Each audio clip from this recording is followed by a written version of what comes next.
By far and away, the most interesting stories I've heard from computer gamers are always the stories that they tell me about what they did in the game. What we're doing with like The Sims and Spore is more about letting the players fully own the characters because they created them. You start as a little cellular organism. A blob with eyeballs stuck on it, whose only need in the universe is to eat, and eating makes him grow. The challenge is to evolve, and you create your species at every stage of its evolution. Once you crawl out of that environment onto land is where Creature Game picks up. Now you're in an entirely 3D space. You have this amazing editor basically allowing you to make anything you want. Depending on what you make, you can be faster or slower, you can be carnivorous, omnivorous, a very social creature or a very aggressive creature. Once you've succeeded evolving, you move to a tribal stage. In Tribe, you stop controlling an individual creature and start dealing with the creature as a social group. You can recruit and socialize with other tribes or attack them. As you explore further and further away from your starting nest, you find more and more difficult creatures or more elaborate creatures to fight. Ultimately, you're trying to kind of become the most successful tribe,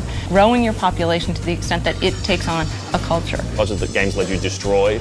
Spore and a lot of other Maxis games are really about allowing you to create. You'll be able to make creatures and buildings and vehicles that all represent whatever your personal taste is. In Tribe, you can recruit and socialize with other tribes or attack them. In Civilization, you can also try to culturally convert them or attack them militarily or have diplomatic relations with them. You end up controlling the whole planet. Once you do that, the next thing is space. It's the final frontier. You get your spaceship, and now you have a whole galaxy in front of you. Your citizens develop the ability to create a spaceship, and there you go, off into the cosmos. You can explore, you can colonize, you can become a trader. There's comets and there's just beautiful planets. There is a peacefulness to flying around a galaxy. So you've gone from being this little guy in a tide pool to now being this guy who can go be a galactic god. And within it all, you get to create your whole world.